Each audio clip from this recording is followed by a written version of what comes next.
last game to bed, as we always do, and moved on to Illinois this week. Again, we've got a probably, in our opinion, from looking at the film, we've got the best team that we have played this season coming in. So we've got a lot of work to do to get prepared for Illinois. Offensively, they've scored a lot of points in the 2 games they've played this year. The quarterbacks played really well. Defensively, they haven't given up a touchdown this year, given up 3 points. And so they're going to come in here sky high and feeling good about themselves as they should. They got a lot of confidence right now, and we've got to make sure to have a great week of practice in preparation. What stood out on the film to you when you went back and looked at what your team did offensively? We took care of the football, number one. The quarterbacks did a great job all night, decision making. We cut down our pre-snap penalties and our post-snap penalties, so we cut those way down. We were much better in the critical situations as far as the red zone, score zone, and our third downs. You were giving some of the young guys, excuse me, you were giving some of the young guys an opportunity to get some early playing time. I think Schottmer was on the sideline for a few series, and Andre Smith was out there. Andre specifically, how did he do, and how has he grown since he got here? Yeah, Andre played really well. He really did. He was one of the guys that the defense pointed out as playing well, and wanted, again, put him in a situation early and get meaningful reps where he didn't know he was going. And to see how he would respond and what he was going to do, and I thought he did really well, and that was good, because you can't, we have to be prepared if something happens to Schottman, that we've got somebody that's gotten some experience and not just in mop-up situations, that can go out there and play. How much added value do you get when you don't let a guy know he's going to play early when maybe he doesn't expect to, and then he goes in? Well, I think for me, I'm just looking to see how they react and how they respond in that situation. A lot of times with say a young quarterback, I've always prepared him that, hey, you're going to go in the 3rd series of the game, and I've done that in the past at that position. But really, the other positions, we've just we may have decided as a staff, hey, we're going to play this guy early, but we're not necessarily tell them, just to see how they react, so we will get a better feel for when it happens in a game. Upon closer examination, how do you think Marquise bounced back? I thought he did a great job bouncing back. I thought he did a great job the way he responded the whole week. He's a competitor, and he'd be the first one to tell you he wasn't happy with the way he played, and so I think he came back. I will tell you this, I don't think that he changed what he was doing. I mean, he didn't change his the way he practiced or anything. I think he just went out there and continued to do the things, and then he just, he was more, he was careful in the game. I mean, he took care of the football. He took care of the ball. That's what he did. Coach, there's a lot of guys that were sidelined with injury on Saturday. Have you lost anybody for the season at this point? No, not that I know of.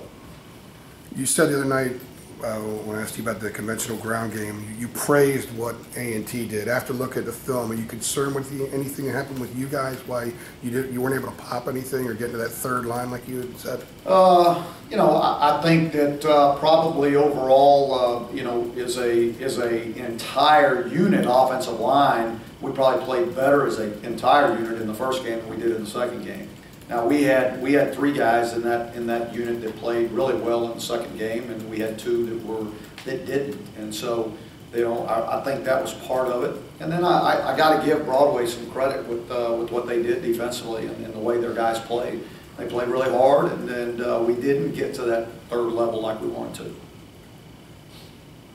Coach, there's a little extra pride involved when 2 Power 5 conferences meet like this, at the ACC and the Big Ten meeting. You guys look at it that way as well? I mean, it's the next team for us, and whether they come out of one conference or another, I don't know if our guys really think about it at all, to be honest with you.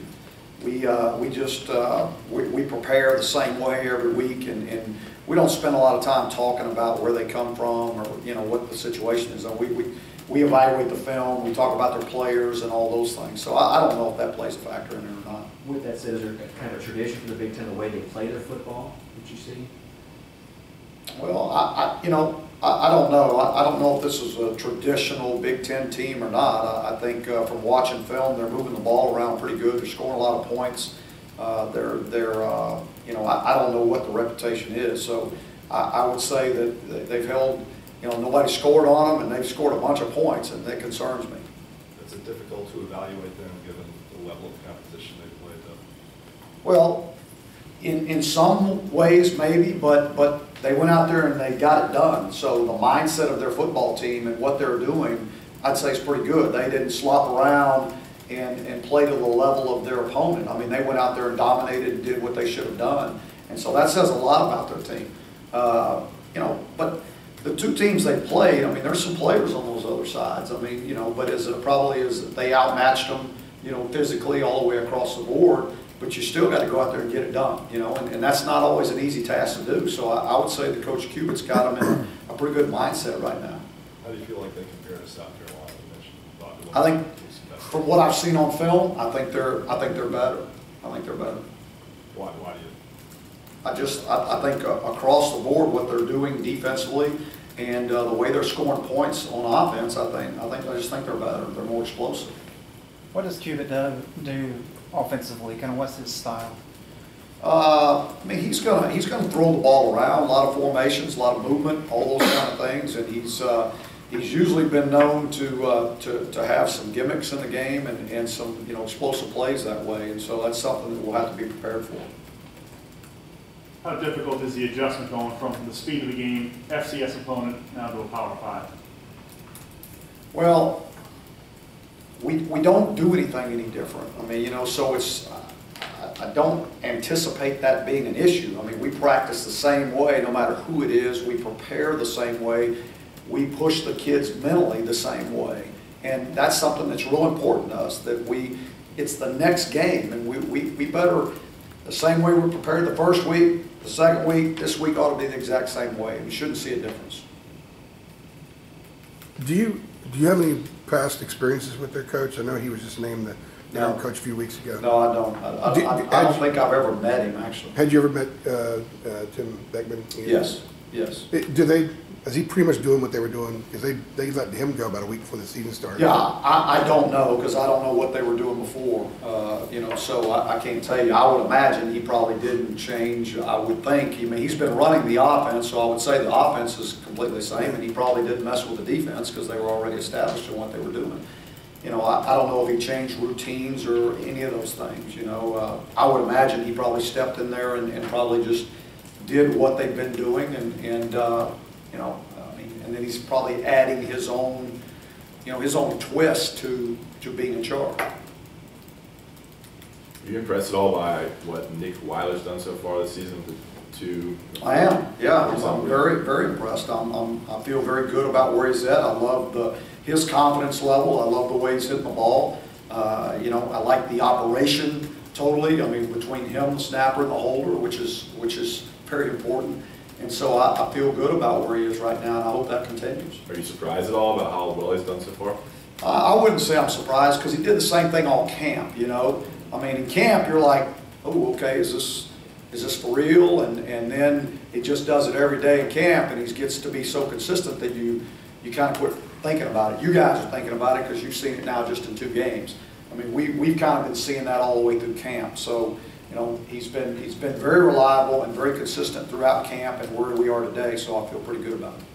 Didn't last year, I think you said that the guys were kicking okay in practice last year, right? But it wasn't carrying over to the game day. Yeah. Is there any reason you can figure out why? Confidence. Yeah. Confidence. I mean, you play golf? No. Okay, good.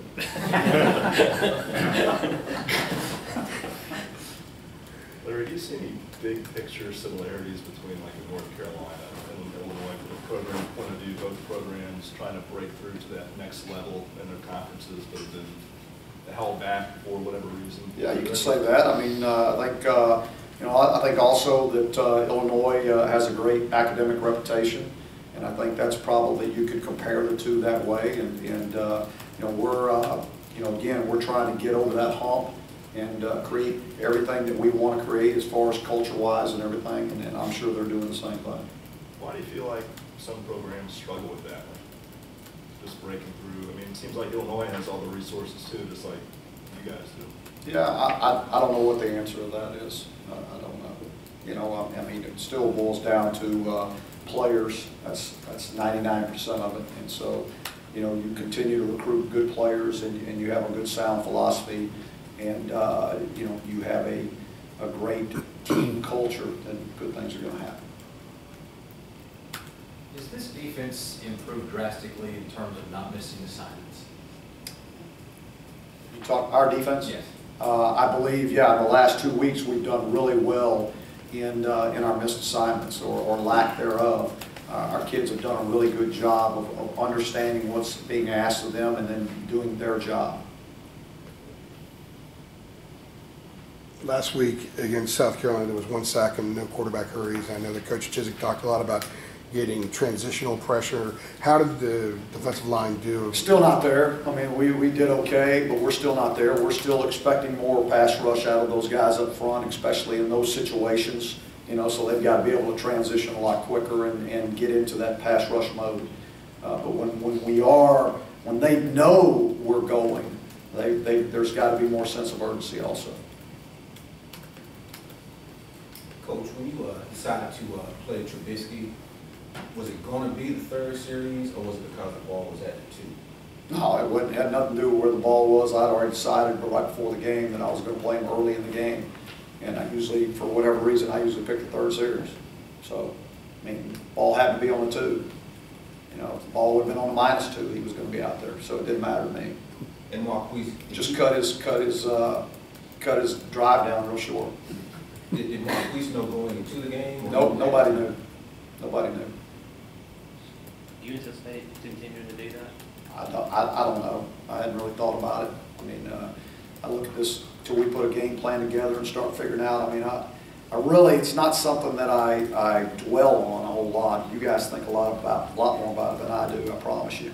And until I get in the game plan in and see what they're doing, then I'll figure out what I want to do after that. Well, I was curious because I guess last year there was more. Last year, there was a need of experience. Yeah, last year was definitely a situation I wanted to do to be able. And again, you know, every meaningful rep that he gets, or Andre Smith gets at the mic, or you know, any of these young kids, any of these guys that don't have any meaningful reps they get, is really good for us going down the road. So I didn't want it to be a situation where he only came in and mopped up at the end, and you know, you're running the ball, you're eating the clock, you're not getting what we need offensively for a quarterback to be able to execute in our style of offense when you're just mopping it up.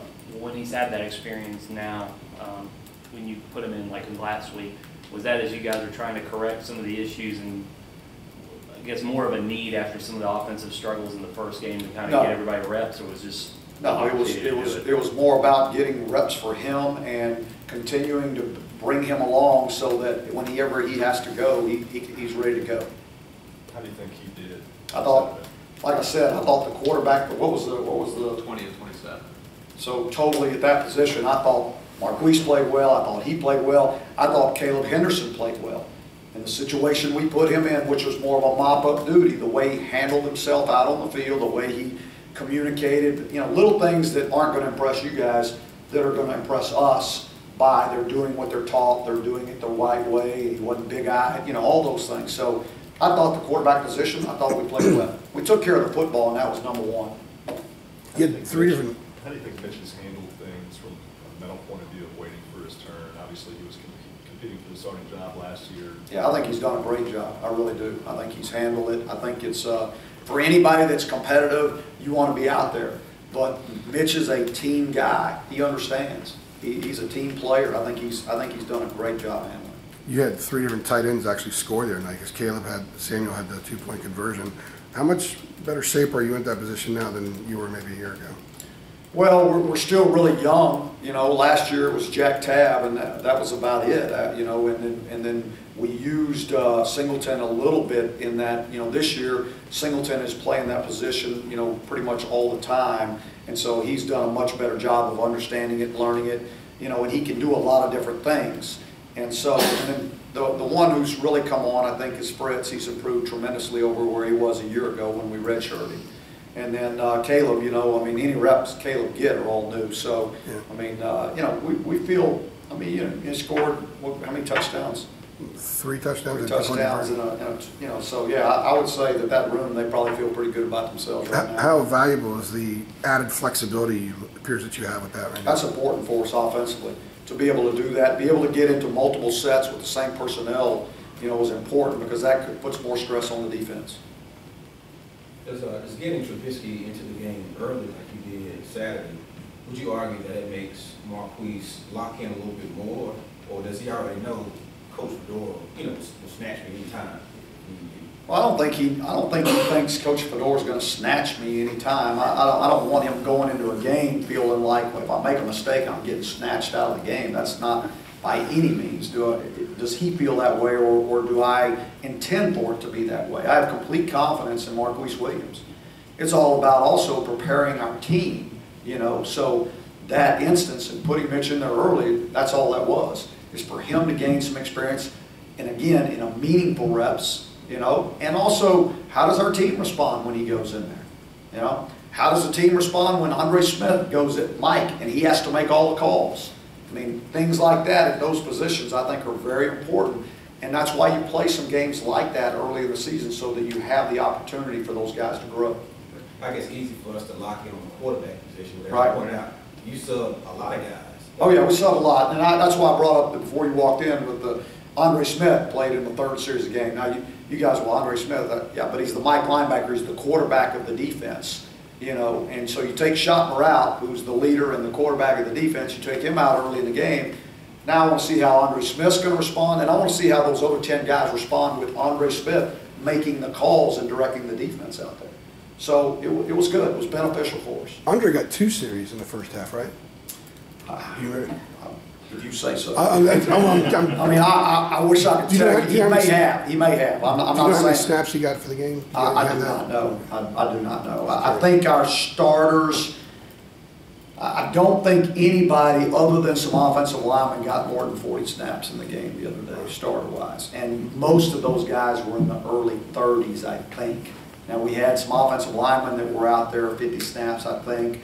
But I think overall, I think Mikey Bart defensively had 43, and then everybody else was below that, and maybe one other guy at 40, and some of them were even in the late 20s as far as their numbers of reps, which is good. You know, again, that saves them as we go down the road. You know, I mean, when you can get your starters and they don't have to play as many reps and they don't have to take as much of a beating, then it just pays off down the road.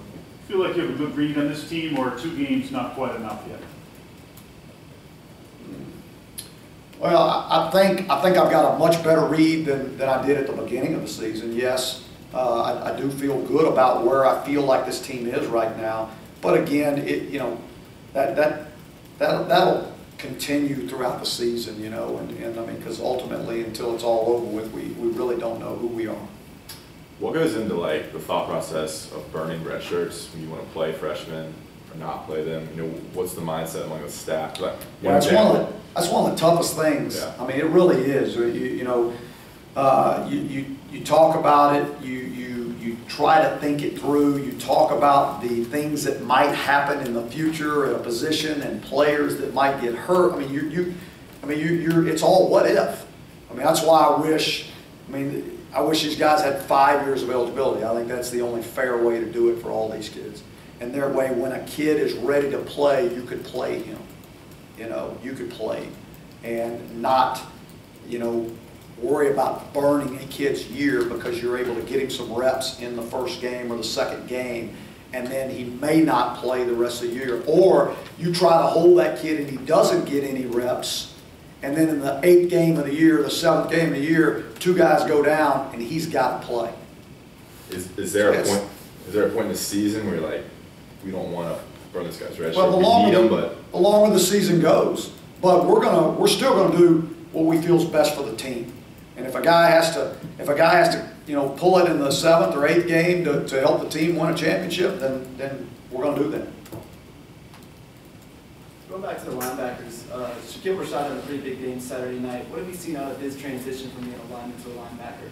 Yeah, first of all, Shaquille's done a tremendous job of preparing himself. So He went from a 255 or 258 pounder to a 230 something pounder from the spring till now. So he trained like a linebacker, and he got himself in great physical condition. You know, if you guys have ever talked, Shaq's very bright. He's very, very intelligent. So he understands every aspect of it. We actually moved him in positions last week, you know, at linebacker.